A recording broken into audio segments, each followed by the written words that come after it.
Bienvenue dans le centre d'aide EBP. Je suis Agnès et aujourd'hui je vais vous accompagner pour administrer vos logiciels en ligne. Dans cette vidéo, nous allons voir ensemble comment créer votre dossier. Ensuite, nous allons voir comment créer un utilisateur et comment lui affecter des droits. Et ensuite, nous verrons ensemble comment ouvrir votre dossier. Pour commencer, rendez-vous sur le site www.ebp.com. Cliquez sur Mon compte, identifiez-vous avec une adresse mail, puis cliquez sur Continuer, renseignez le mot de passe correspondant à cette adresse mail, puis cliquez sur le bouton Valider. Bienvenue dans votre espace. Cliquez ensuite sur Mes produits et services, puis sur Gestion des logiciels en ligne. Cliquez sur Administrer mes logiciels en ligne, puis sur Administrer mes dossiers. Cochez J'accepte pour accepter les cookies.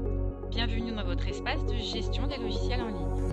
Pour créer un dossier, cliquez sur Mes dossiers, puis sur le bouton Créer un dossier. Une fenêtre s'ouvre vous permettant de créer votre nouveau dossier.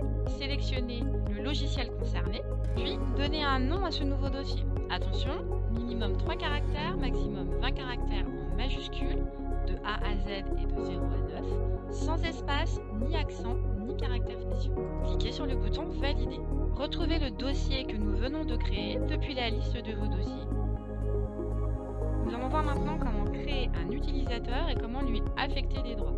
Vous voyez que sur le dossier que je viens de créer, en fait, il n'y a aucun utilisateur d'affecter. Il va donc falloir que je lui affecte un utilisateur. Cliquez sur le petit œil pour accéder au dossier. Et je vois que depuis la liste des collaborateurs attribués à ce dossier, je n'en ai aucun. Je vais donc gérer les accès au dossier. Si vous aviez des utilisateurs déjà créés, ils apparaîtraient dans cette colonne. Sur mon exemple, je n'en ai pas, donc je vais créer un collaborateur. Pour ce faire, je vais cliquer sur le bouton Créer un collaborateur. Je vais renseigner son nom, son prénom et une adresse mail valide.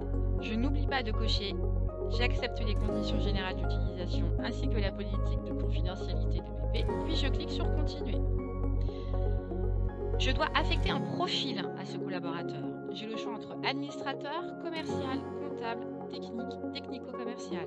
Lorsque vous cochez l'un des profils, sur la droite s'affichent les accès correspondant à ce profil. Je vais dans cet exemple créer un administrateur. Donc je coche administrateur et je clique sur Valider. Le collaborateur que je viens d'inviter vient de recevoir dans sa boîte mail un email de la part de BP qui lui demande de créer ses identifiants. Mon utilisateur apparaît maintenant dans les utilisateurs non actifs sur ce logiciel puisque je n'en avais pas.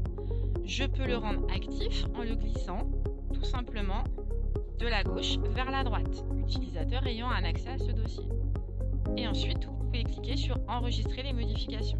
Depuis la liste de mes dossiers, je peux voir maintenant que j'ai bien un collaborateur, un utilisateur affecté à ce dossier. Si je vais dans l'onglet Mes collaborateurs, je retrouve le collaborateur que je viens d'inviter. Voyons maintenant comment accéder à mes logiciels en ligne. Cliquez sur le bouton Logiciel en ligne, puis sélectionnez Logiciel en ligne. Retrouvez sur votre portail web toutes les applications EBP disponibles. Pour ouvrir votre logiciel, cliquez sur l'icône correspondant.